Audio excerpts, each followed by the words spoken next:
Assalamualaikum warahmatullahi wabarakatuh.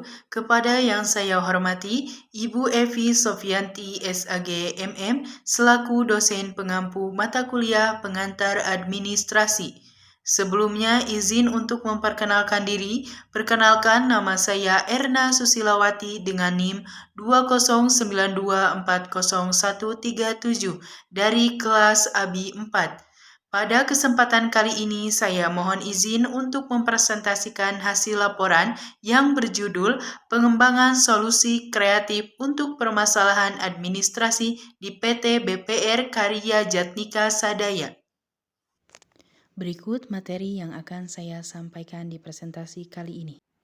Latar belakang permasalahan administrasi.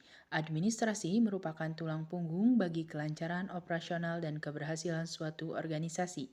Fungsi ini mencakup berbagai aspek, mulai dari perencanaan, pengorganisasian, pengarahan, pengendalian, hingga evaluasi. Namun dalam bentuk praktiknya seringkali ditemukan berbagai permasalahan administrasi yang dapat menghambat kinerja perusahaan.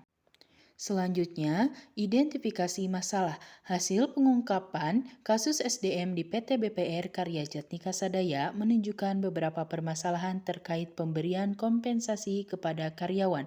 Karyawan merasa kompensasi yang diberikan belum optimal. Secara spesifik, masalah-masalah tersebut meliputi yang pertama, kurangnya kompensasi finansial di luar gaji, sehingga karyawan merasa perusahaan kurang memberikan kompensasi finansial di luar gaji.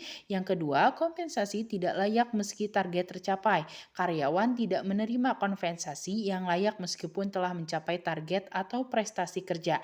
Yang ketiga, pembagian bonus tidak merata. Pembagian bonus yang tidak merata menjadi keluhan karyawan. Yang keempat, lama bekerja tidak jadi tolak ukur. Masa kerja karyawan tidak menjadi pertimbangan dalam pemberian kompensasi. Kompensasi finansial secara umum dinilai masih minim. Dan yang terakhir, bonus tidak sesuai beban kerja. Pembagian bonus atau insentif diukur tidak sesuai dengan beban kerja yang diemban karyawan. Selanjutnya, ada penyebab masalah dan dampak masalah yang terjadi akibat kasus SDM di PT BPR Karya Jatnika Sadaya. Untuk penyebab masalah, yang pertama ada jenis kompensasi yang bermasalah. Karyawan merasa kurang dalam pemberian kompensasi finansial di luar gaji.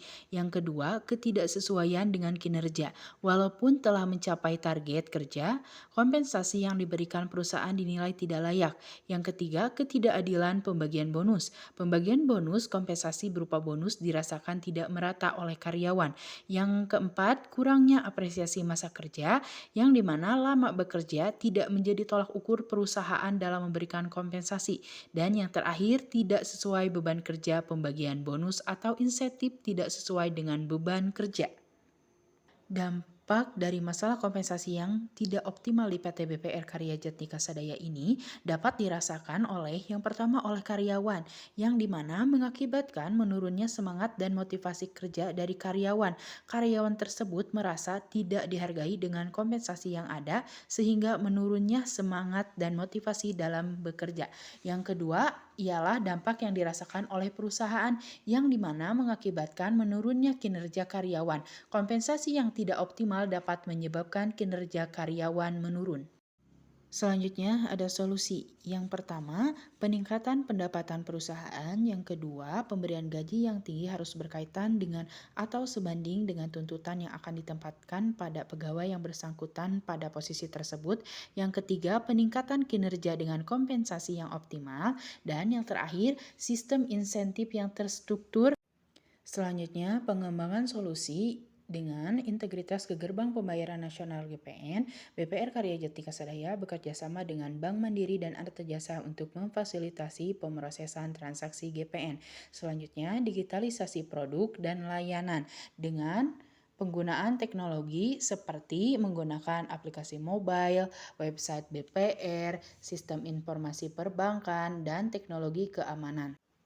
Berdasarkan penelitian dan analisis yang telah dilakukan, dapat disimpulkan bahwa permasalahan administrasi SDM di PT BPR Karya Jatnika Sadaya meliputi promosi jabatan, kompensasi yang diberikan perlu dievaluasi dan disesuaikan kembali, serta lingkungan kerja yang kondusif sangat penting untuk meningkatkan kinerja karyawan.